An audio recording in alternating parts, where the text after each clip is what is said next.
오늘 우리에게 주시는 하나님의 말씀은 마가복음 13장 9절에서 13절까지 말씀입니다. 너희는 스스로 조심하여라. 사람들이 너희를 법정에 넘겨줄 것이며 너희가 회당에서 매를 맞을 것이다. 또 너희는 나 때문에 총독들과 임금들 앞에 서게 되고 그들에게 증언할 것이다. 먼저 복음이 모든 민족에게 전파되어야 한다. 사람들이 너희를 끌고 가서 넘겨줄 때 너희는 무슨 말을 할까 하고 미리 걱정하지 말아라. 무엇이든지 그 시각에 말할 것을 너희에게 지시하여 주시는 대로 말하여라. 말하는 이는 너희가 아니라 성령이시다. 형제가 형제를 죽음에 넘겨주고 아버지가 자식을 또한 그렇게 하고 자식이 부모를 거슬러 일어나서 부모를 죽일 것이다. 너희는 내 이름 때문에 모든 사람에게서 미움을 받을 것이다. 그러나 끝까지 견디는 사람은 구원을 받을 것이다. 아멘. 마가복음 13장 2절에서 예수님께서는 예루살렘 성전이 돌 하나도 돌 위에 남지 않고 다 파괴될 것이다 라는 것을 예고하셨죠. 그러자 예수님의 말씀을 듣고 궁금해하던 제자들은 4절에서 이런 일이 언제 일어날 것이고 또 그때 어떤 징조가 있을지에 대해서 묻습니다. 이어지는 5절부터 37절까지는 이 제자들의 질문에 대해서 예수님께서 대답해 주시는 것이죠. 예수님께서 먼저 징조에 대해서 말씀하시고 이어서 때에 대해서 언제 일어날지에 대해서 말씀해 주십니다. 그런데 여기 마가복음에서 우리가 주목할 만한 특이한 점이 있다 그랬죠. 예수님의 제자들이나 당시의 유대인들은 이 세상의 끝날과 그리고 예루살렘의 성전 파괴는 동시에 일어날 일이라고 생각했고 그렇게 기대했습니다. 그런데 정작 예수님께서는 이 성전 파괴와 이 세상의 끝날은 따로 떼어져 있는 것으로 말씀하신다는 점입니다. 그래서 우리가 예수님의 말씀 13장에 있는 말씀을 자세히 읽어보시면 먼저 예수님은 5절부터 27절까지는 징조에 대해서 말씀하세요.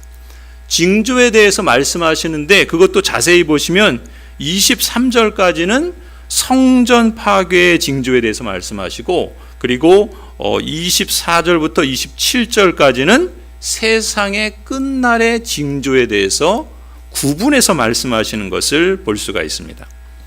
그리고 이제 28절부터 끝나는 37절까지는 때에 대한 언제 이런 일이 일어날 것인가에 대해서 말씀하시죠. 그런데 그것도 자세히 보시면 28절부터 31절까지는 성전 파괴의 때에 대해서 말씀하시고 그리고 32절에서 37절까지는 세상 끝날의 때에 대해서 말씀하신다는 것을 볼 수가 있어요.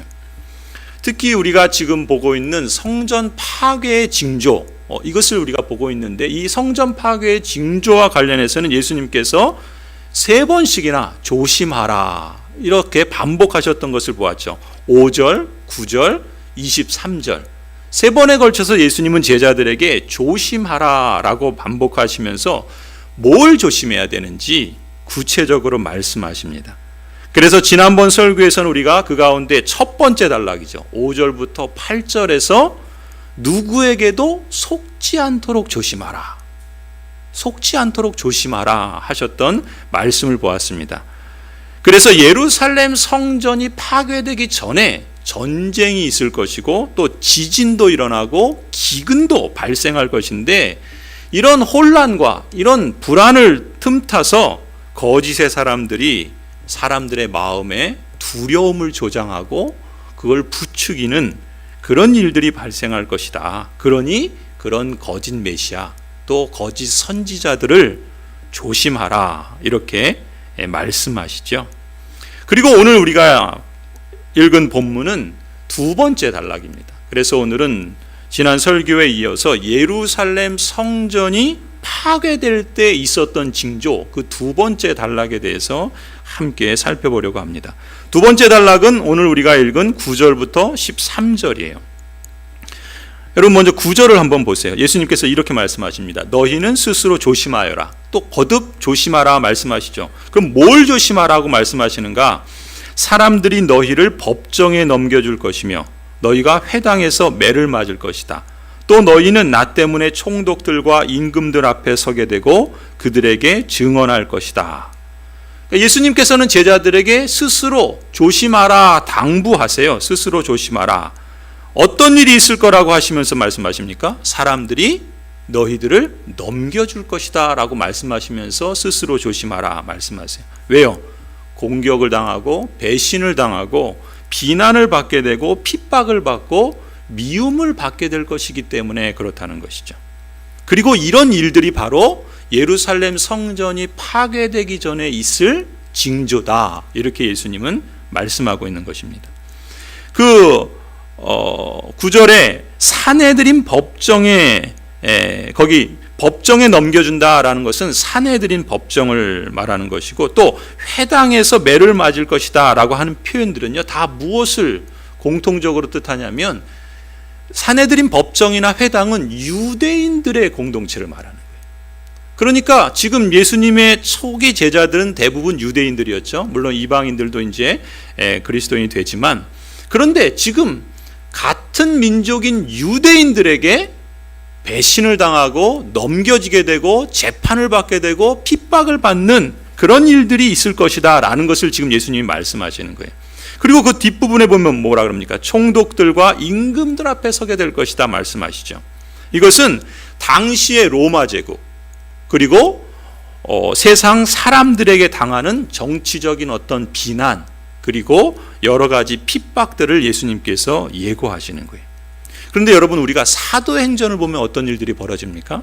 예수님께서 지금 예고하신 이 일들이 실제로 그대로 일어났고 성취되었다는 것을 우리는 사도행전을 통해서 확인할 수 있습니다. 가령 사도행전 5장 17절부터 보시면요. 대제사장과 그의 지지자들인 사두개파 사람들이 유대인 지도자들이죠. 종교 지도자들이에요. 이들이 모두 시기심이 가득 차서 들고 일어나 예수님의 제자들인 사도들을 잡아다가 옥에 가두었다 그래요. 그래서 40절 보면 그들은 사도들을 불러다가 때린 뒤에 예수의 이름으로 말하지 말라고 명령하고서 놓아주었다. 예수님 말씀하신 것이 실제로 이루어지는 것을 볼 수가 있어요. 그뿐 아니죠. 사도행전 14장 19절을 보시면 사도 바울이 심지어 그 로마 제국의 말하자면 지금 터키 지역이라고 할 수 있는 유대인들로 보면 이방 지역이죠. 그 이방 지역에서 하나님 나라의 복음을 전하는데 여러 도시들에서 전도하지 않습니까? 그때 19절 이렇게 기록해요. 그런데 유대 사람들이 안디옥과 이고니온에서 거기서 몰려와서 지금 안디옥과 이고니온은 유대 땅이 아니에요. 소아시아, 터키 이방 지역이에요. 그런데 그 지역에서 복음을 전하는데 그곳에 있는 유대인들이 몰려온 거예요. 몰려와서 뭐 합니까? 거기에 봅니까? 군중을 설득하고 바울을 돌로 쳤다. 그들은 바울이 죽은 줄 알고 그를 성 밖으로 끌어냈다. 같은 동족으로부터 같은 친족으로부터 이 같은 일을 당하게 되었다. 이 얼마나 참 안타깝고 참 고통스러운 그런 일입니까? 그뿐만이 아니에요. 사도행전 24장 1절 10절을 보시면 닷새뒤에 대제사장 아나니아가 몇몇 장로와 더둘로라고 하는 변호사와 함께 내려와서 총독에게 바울을 고소하였다. 이게 무슨 얘기예요? 지금 유대인 지도자들이 사도 바울을 총독, 로마 총독에게 고소를 하는 일입니다. 그러니까 로마 총독 벨리스 앞에 서게 되는 일이 지금 이미 이루어지는 거예요. 24장만이 아닙니다. 사도행전 25장을 보면 사도 바울이 벨릭스 후임 총독으로 오는 베스도에게 재판을 또 받습니다. 그리고 26장을 보면 더 나아가서 유대 지역의 그 지역의 관할을 하고 있는 분봉왕이라고 하는데 아그리파 2세에게 또 그 앞에 서서 재판을 받는 일이 벌어집니다.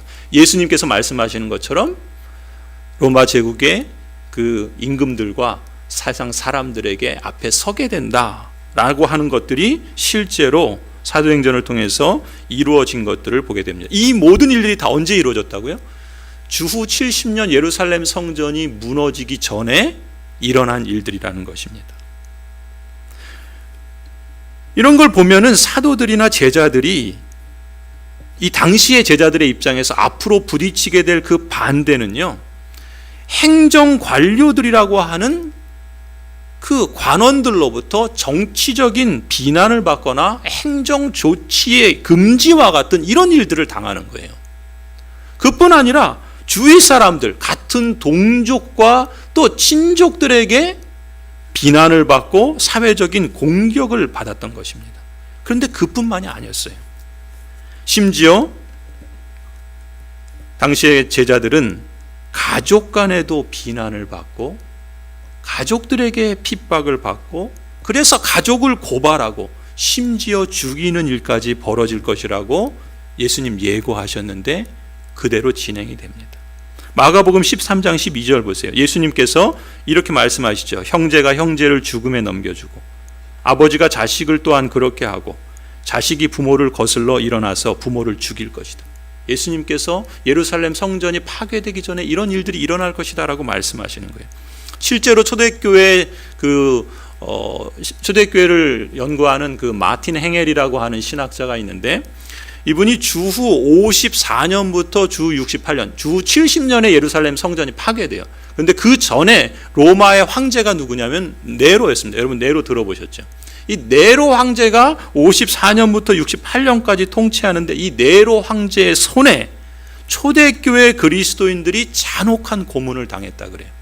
그런데 그 고문을 당하면서 어떤 일이 벌어지냐면 가족들끼리 서로를 배신하도록 그렇게 심하게 강요받았다라고 기록을 합니다.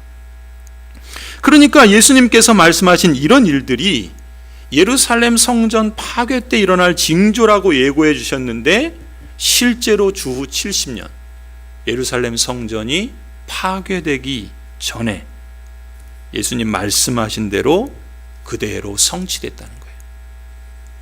이런 사실들은 우리가 사도행전과 같은 신약 성경에서뿐만 아니라 일반 역사가들을 통해서도 충분히 확인할 수 있다는 것입니다.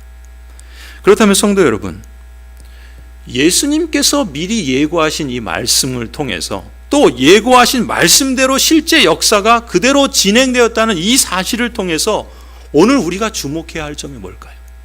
그리고 여기서 우리가 얻을 수 있는 유익이 무엇일까요? 마가복음 13장 13절을 보시면 예수님께서 이런 말씀을 하세요. 너희는 내 이름 때문에 모든 사람에게서 미움을 받을 것이다. 그러나 끝까지 견디는 사람은 구원을 받을 것이다.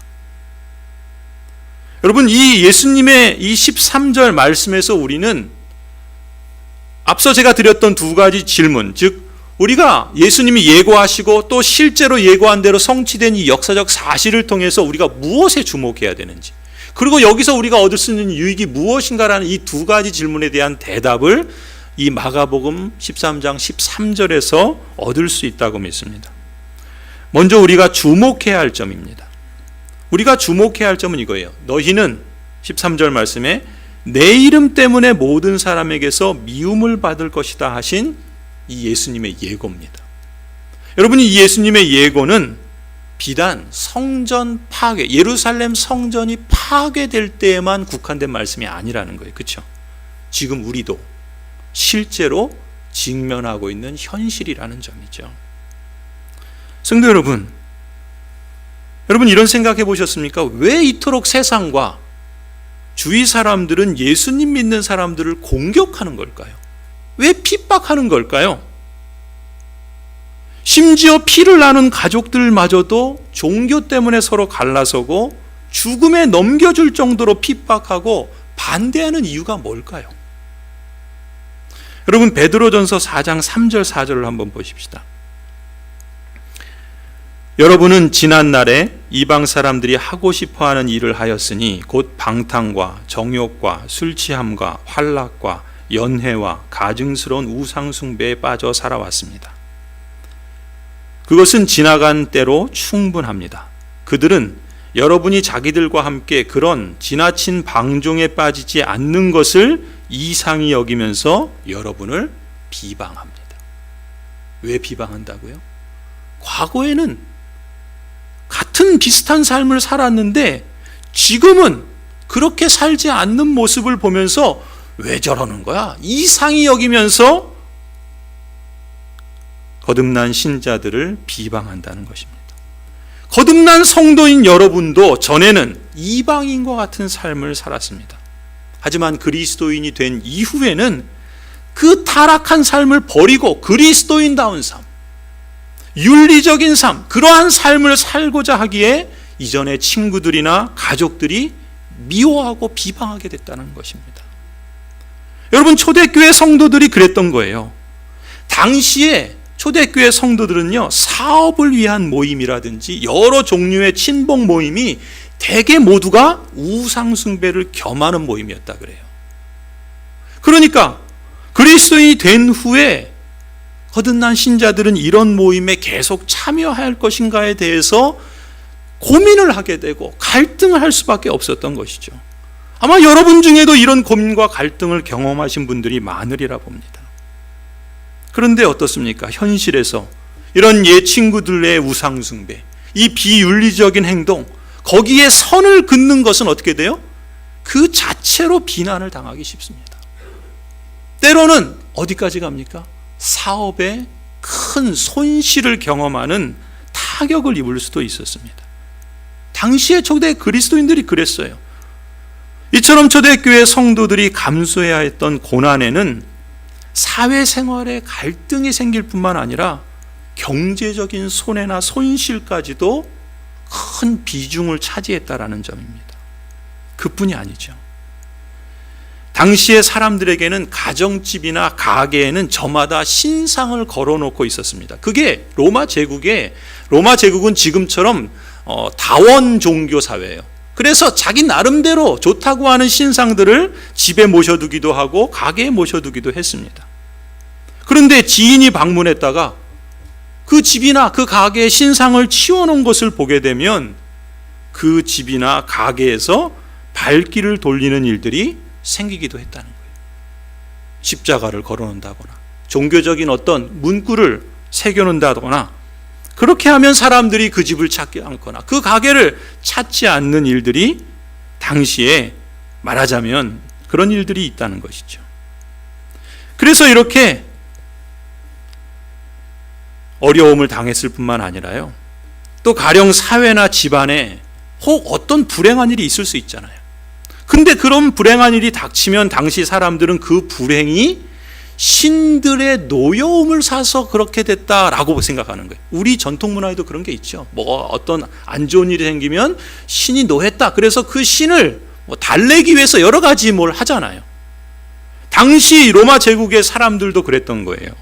그러니까 그 불행이 신들의 노여움을 사서 생긴 일이라고 보니까 그걸 촉발시킨 사람들이 바로 그리스도인이다라고 비난하는 그런 분위기가 있었던 겁니다.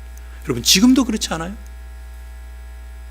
그래서 초대교회 교부였던 터툴리안이라는 분이 변증이라고 하는 글을 쓰면서 1세기, 2세기의 상황을 이렇게 보여주고 있습니다. 한번 화면을 보시죠. 제가 그대로 읽어드릴게요. 티베르 강이 범람하여 수해가 발생하거나 나일 강이 말라 농사에 지장이 있거나 하늘이 비를 내리지 않거나 땅이 곡식을 내지 않거나 기근이 닥치거나 전염병이 창궐하거나 하면 그들은 외칩니다. 그리스도인들을 사자의 밥으로 내보내라. 이것이 당시 로마 제국의 사람들의 정서요 분위기였다는 것입니다. 이런 분위기로 인해서 주변 사람들만이 아니라 당장 신앙이 다른 가족들로부터 큰 핍박을 받은 것이죠. 말하자면 성도들은 정부 차원에서 핍박하는 위로부터의 박해도 힘들었지만 사실상 더 힘들었던 건 가까운 친척들이, 동족이, 심지어 옆에 있는 가족들로 받은 옆으로의 박해, 옆으로부터의 박해가 훨씬 더 고통스러웠던 것입니다. 성도 여러분, 이런 정치적인 제한이나 금지, 사회적, 경제적 손해, 손실, 이런 가족들의 박해, 여러분, 이런 일들은 비단 초대교회 성도들에게만 국한된 상황은 아니죠. 오늘 우리들도 직면하고 있는 실제 상황 아닙니까? 그런데 우리가 주목할 점, 특이한 점은요, 이런 박해를 받아들였던 당시 그리스도인들의 태도였다는 것이에요. 초대교회 그리스도인들은 죽기를 구하는 자들로 여겨졌다. 그렇게 표현합니다. 죽기를 구하는 자들이다. 그래서 그들은 정치적이든 경제적이든 가족들에게 받는 고난이든 박해를 두려워하지 않았을 뿐만 아니라 심지어 순교를, 그것 때문에 순교를 당한다 할지라도 그 순교를 자기 생애 최고의 영광으로 여기기까지 했다라는 사실입니다. 그래서 2세기 초반에 안디옥의 감독이자 사도적 교부 가운데 한 사람이었던 이그나티우스라는 분이 있습니다. 이 이그나티우스라는 분이 체포돼서 로마로 압송이 되는데 그 압송되는 과정에 7개의 교회들에게 쓴 편지가 있어요. 그 가운데 로마인의 교회에게 보내는 편지라고 하는 글에 이런 글들이 남아 있습니다. 조금 긴데 여러분 그때의 상황과 심정을 한번 느껴보시기를 바랍니다. 여러분이 방해하지만 않는다면 나는 하나님을 위해서 기꺼이 죽겠습니다. 그러므로 내게 불필요한 선의를 보이지 말기 바랍니다. 내가 야수의 밥이 되도록 내버려 두십시오. 야수들을 통해서 나는 하나님에게 도달합니다. 나는 하나님의 밀이고 그리스도의 빵이 되기 위하여 야수들의 이빨에 걸릴 것입니다. 오히려 나의 무덤이 될 야수들을 격려하며 내 육체의 일부를 조금도 남기지 말게 하십시오. 만약 야수들이 나를 잡아먹으려고 하지 않는다면 나는 야수들을 자극하겠습니다. 이제 비로소 나는 제자가 되기 시작합니다. 그 어느 것도 나를 설득할 수 없습니다. 불과 십자가, 수많은 야수들을 보내십시오. 뼈가 부러지고 팔다리가 끊어져도 온몸이 가루처럼 부서져도 악마의 모든 사악한 고문이 닥친다고 해도 좋습니다. 예수 그리스도 안에서 기쁨을 누리기만 해주십시오. 나는 온 세상을 지배하는 것보다는 그리스도를 위해서 차라리 죽겠습니다. 내가 순수한 빛 속으로 들어가도록 내버려 두십시오. 이게 이그나티우스 감독의 고백이었던 거예요. 성도 여러분, 예수 그리스도께서 마가복음 13장 13절에서 너희는 내 이름 때문에 모든 사람에게 미움을 받을 것이다 말씀하신 것처럼 초대교회 그리스도인들은 자신의 신앙 목표를요, 자신이 발견한 복음적 가치, 그건 뭡니까? 하나님의 그 성품과 예수 그리스도의 삶과 가르침에 대한 그 이해의 근거에서 끝까지 견디는 인내의 신학과 실천을 고수했다라는 점, 우리는 이 점을 주목할 필요가 있습니다. 그래서 예수님께서 끝까지 견디는 사람은 구원을 받을 것이다 하신 그 말씀처럼 말이죠. 그러한 신학과 그들의 실천적인 삶이 주위 사람들과 가족들로부터의 비방을 초래했지만 그것을 예수님께서 예고해 주신 대로 당연한 것으로 받아들였던 것이에요. 그럼에도 불구하고 거듭난 그리스도인들이 그 신앙을 고수하고 감내했던 이유는 이것이 하나님 나라의 시민으로서 그들이 회심하면서부터 시작해서 그들의 내적인 성품을 온전히 그 복음적 가치와 그 하나님의 성품과 예수 그리스도의 말씀과 가르침을 따라서 자신의 내적인 성품과 인격을 그렇게 온전히 키워나가고 그래서 삶을 다르게 살아냄으로써 소망의 삶을 앞서 사는 방식이라고 믿었기 때문입니다. 거듭난 그리스도인들은요, 자신의 그 내적인 성품 그리고 그 인격을 그리스도의 가르침을 따라서 닮아가는 것을 신앙생활의 최고의 목표로 삼았던 것이에요. 그리스도를 닮아가는 것, 복음적 가치대로 내 삶을 그렇게 만들어가는 것, 성령의 열매와 같은 사랑이나 기쁨이나 희락이나 오래 참음이나 양선이나 충성, 온유, 절제, 용서와 용납, 이런 복음적 가치들을 내 삶에, 내 인격에, 내 성품에 어떻게 해서든지 내가 그것을 담고 그렇게 자라가고자 그것을 자신의 신앙생활의 최고의 목표로 삼았을 뿐만 아니라요, 개인적으로 뿐만 아니라 교회 공동체의 분위기를 그렇게 만들려고 애쓰고 또 또 자신의 삶의 현장 구석구석에서 그렇게 적용하려고 힘썼다는 것이죠. 가령 초대 그리스도인들은 그들의 사업상의 거래 과정에서도요, 인내를 드러내는 방법을 찾고자 애썼답니다. 그래서 초대교회의 교부인 저스틴이라고 하고 유스티누스라고도 하는데, 이 유스티누스는 예수님의 그 산상 설교를 설교하면서 이렇게 권면합니다. 당신의 선행이 사람들 앞에서 빛나게 하라. 사람들이 그것을 보고서 하늘에 계신 당신의 성부 하나님에 대해 궁금해하도록. 그런 마음으로 그리스도인들에게 설교하며, 그것이 그리스도인으로서 자신의 성품과 삶에서뿐만 아니라 자신이 행하는 일과 사업에서 그렇게 드러날 수 있도록 힘썼다는 것이죠. 그래서 계속해서 유스티누스는 이렇게 권면합니다. 한번 화면을 보세요. 우리는 다투지 말아야 합니다. 그분은 우리가 악한 자들을 모방하는 것을 바라지 않으셨습니다. 오히려 우리가 우리의 인내와 온유함으로 모든 이들을 수치와 악한 열망으로부터 끌어내기를 바라셨습니다. 우리는 이것을 한때 당신의 편에 있다가 폭력과 횡포의 길에서 돌이킨, 그리고 이웃의 일관성 있는 삶을 지켜봄으로써, 혹은 자신들의 상처 입은 지인들의 낯선 인내를 주목함으로써, 혹은 그들이 자기들과 사업하는 방식을 경험함으로써 그 길을 극복한 많은 이들의 경우를 통해 보여줄 수 있습니다. 사업상의 모습뿐만 아니라 초기 그리스도인들은 당시 문화와는 다른 성적인 규율을 강조하는 공동체를 이루고자 힘썼다 말합니다. 그들은 단지 그저 성적인 스캔들을 피하는 것에만 관심을 두지 않았답니다. 그들은 성적인 순결이 기독교적인 성품을 형성하는 것이다. 그리고 이 문란한 세상에서도 생존 가능한 공동체를 만드는 게 아주 중요하다라고 그렇게 믿었다는 것이죠. 그래서 특히 그리스도인들은 성적인 순결이 교회 성장에 영향을 끼친다라고 그렇게 믿었답니다. 그래서 이렇게 유행하는 말이 있었대요. 그리스도인의 삶의 아름다움이 낯선 자들이 교인이 되도록 고무한다. 가정생활에서의 모습이 그렇다라는 것이죠. 또 초대교회는요, 남자와 여자가 함께 있을 뿐만 아니라 아이들과 노인들도 함께 있다는 점에서 독특한 공동체였다라고 말합니다. 여러분, 그게 무슨 독특한 거겠어요? 우리는 지금 다 그렇게 하고 있는데. 근데 당시의 입장에서 보면은요, 당시 이교도들은 그리스도인들이 사람들이 경멸하는 우리의 노파들과 우리의 아이들도 데리고 있음을 비난했다. 당시 이교도들은 어떻게 생각했다고요?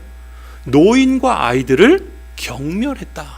그런 경멸하는 대상을 함께 데리고 있다라는 것 때문에 이교도들은 그리스도인 공동체를 비난했다는 것입니다.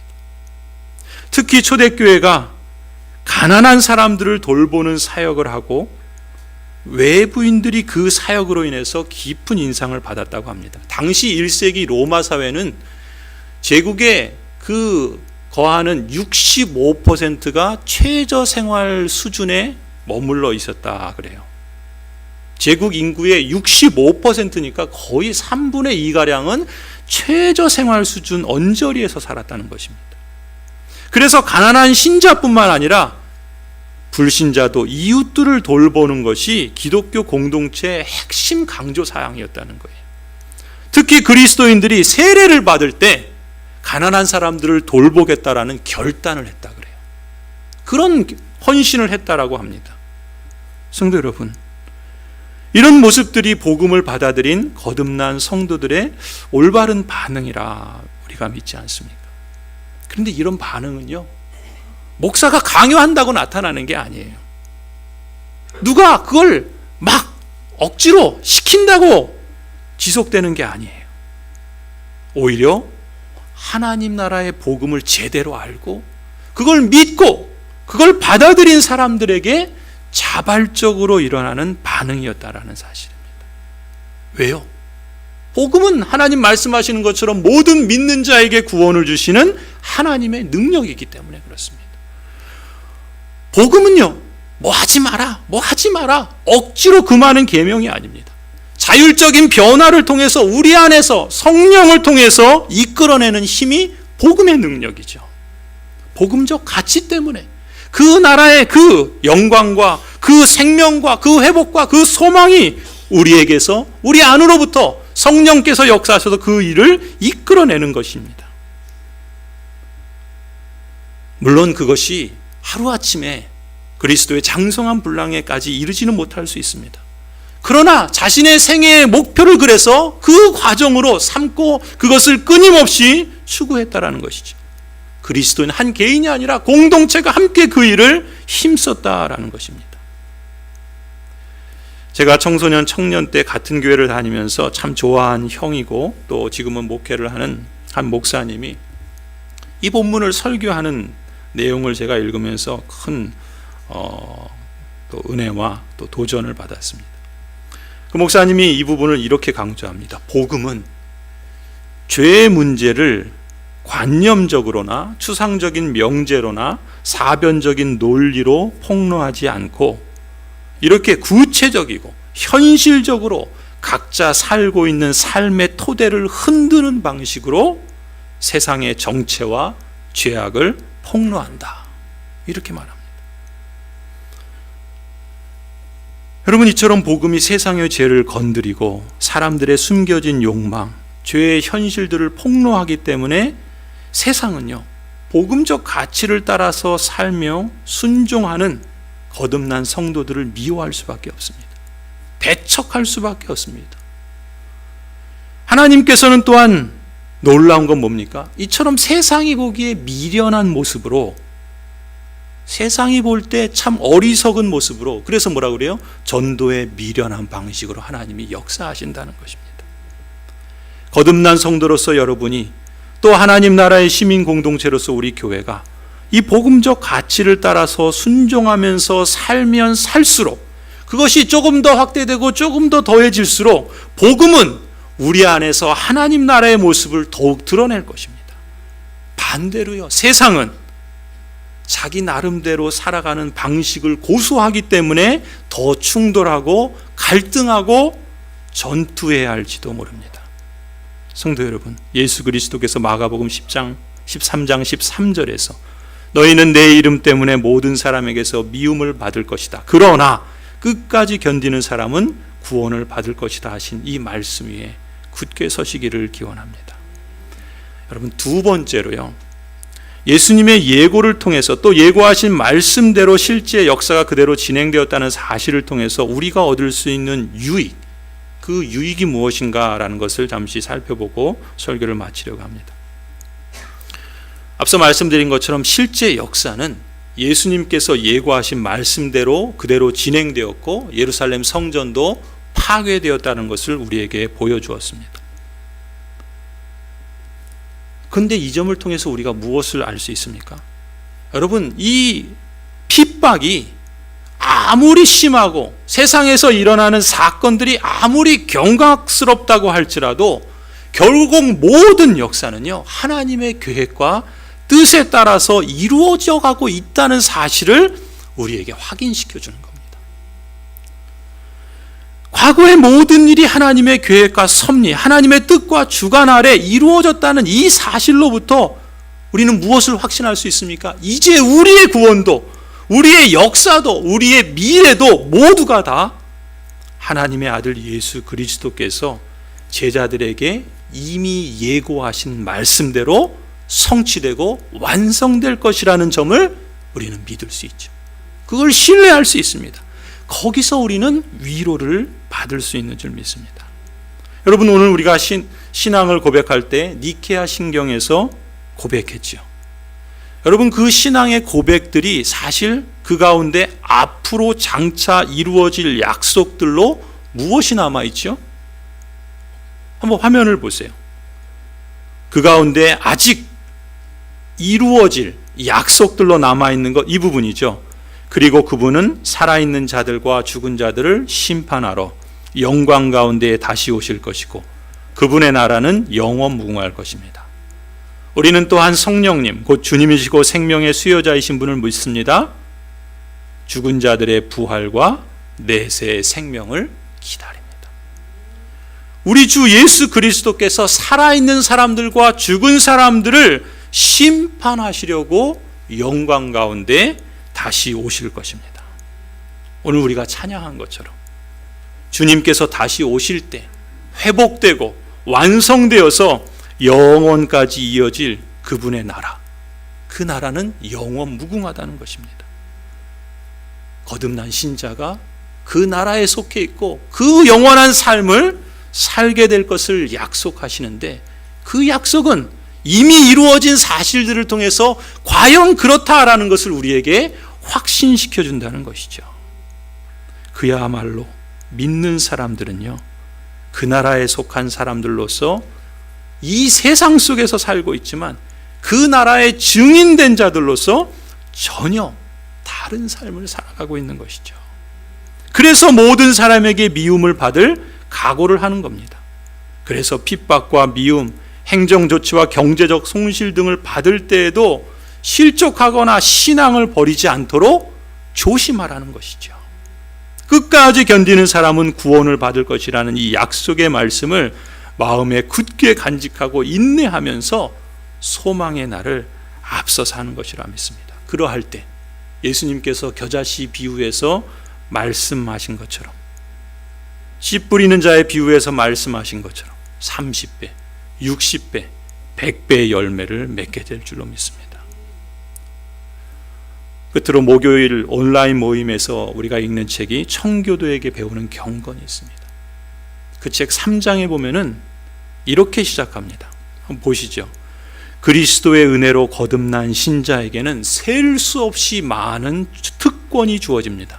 어떤 특권인가? 그는 세상에서나 죽는 순간에나 사후에 이르기까지 하나님의 축복을 받아 누립니다.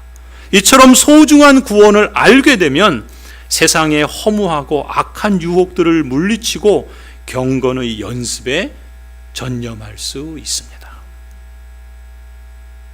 여러분, 신자는요, 이 세상에 사는 동안 성령의 거듭난 존재로서 그리스도의 공로로 말미암아 그 원죄와 또 자범죄, 그에 따르는 모든 죄책과 징벌로부터 아무런 대가 없이 온전한 용서를 받고 사단의 속박에서 자유롭게 되고 하나님의 아들처럼 대우받는 줄 믿습니다. 그래서 신자는 날마다 아버지 하나님의 보호와 사랑을 확신하며 살아갈 수 있는 것이죠. 이러한 축복의 증거로 하나님께서는 이 세상에서뿐만 아니라 내세에서도 신자의 영혼과 육체를 위해서 필요한 모든 것을 공급해 주신다 말씀하십니다. 또 하나님은 당신의 사자 곧 거룩한 천사들을 보내셔서 신자들을 돌보시죠. 천사들은 신자가 어디에 있든지 위험을 당하지 않도록 그 날개를 펴 보호하고 하나님의 섭리를 통해서 마귀의 권세로부터 울타리를 쳐서 신자들을 보호해 주십니다. 하나님의 눈은 거듭난 신자들인 여러분 위에서 우리를 지켜주시고, 하나님의 귀는 항상 열려 있어서 우리의 호소를 들으시고, 하나님은 적시에 거듭난 신자들을 어려움에서 구해내십니다. 그뿐이 아니죠. 거듭난 신자는 죽는 순간에도 하나님의 축복을 받습니다. 거듭난 신자가 죽는 순간 어떤 일이 벌어집니까? 신자는 날 때부터 죽을 때까지 신자를 돌봐준 하나님의 거룩한 천사들이 마치 나사로의 영혼을 아브라함의 몸 품으로 인도한 것처럼 그 영혼을 데리고 하나님 나라로 향합니다. 하나님께서는 하나님 나라에 이르는 길에서 사랑과 애정으로 그 신자를 맞이해 주시죠. 그래서 신자의 영혼은요, 조금도 두려움 없이 담대하게 육체에서 빠져나와서 주님과 함께 거하게 되는 것입니다. 신자는 영원한 하나님 나라에서 천사들을 비롯해서 거듭난 장자들, 재판관이신 하나님, 완전케 된 영혼들, 새 언약의 중보자이신 예수 그리스도와 함께 거하게 될 줄로 믿습니다. 그래서 죽음은 신자에게 더 이상 낯선 것이 아닙니다. 두려운 것도 아니에요. 신자에게 죽음은 이 세상의 모든 고통스러운 수고에서 벗어나서 아버지의 집, 영원한 하나님의 도성인 하늘의 예루살렘으로 들어가서 안식을 누리는 것을 의미합니다. 여러분, 신자가 연약해서 병상에 누워 있을 수 있습니다. 그때에도 그 육체는 아플지라도 그 영혼은 건재합니다. 하나님께서 믿음과 인내를 강하게 하시기 때문이죠. 그리고 신자의 몸은요, 영혼만이 축복하시는 것이 아니라 신자의 몸도 축복해 주십니다. 어떻게 해요? 신자의 몸은 그리스도의 지체입니다. 성령의 거룩한 성전입니다. 성찬을 통해서 그리스도의 몸에 참여했습니다. 그리스도의 피를 대가로 지불하신 사심받은 그런 것이기 때문에 동료 신자들과 같이 땅에 묻혀 잠들어 있다가 예수 그리스도께서 부활하신 영광의 몸처럼 마지막 부활의 날에 온전한 몸으로 다시 살아나서 영원한 영광과 생명을 누리게 될 줄로 믿습니다. 성도 여러분, 거듭난 성도는 이 세상에서뿐만 아니라 죽는 순간에도, 그리고 사후에 이르기까지 하나님의 축복을 받아 누리게 되는 줄 믿습니다. 이 얼마나 감사하고 이 얼마나 영광스러운 일입니까? 그러므로 끝까지 견디는 사람은 구원을 받을 것이라는 이 예수님의 약속의 말씀을 따라서 마음에 그 약속을 굳게 간직하고 인내함으로써 소망의 날을 앞서 살아가십시다.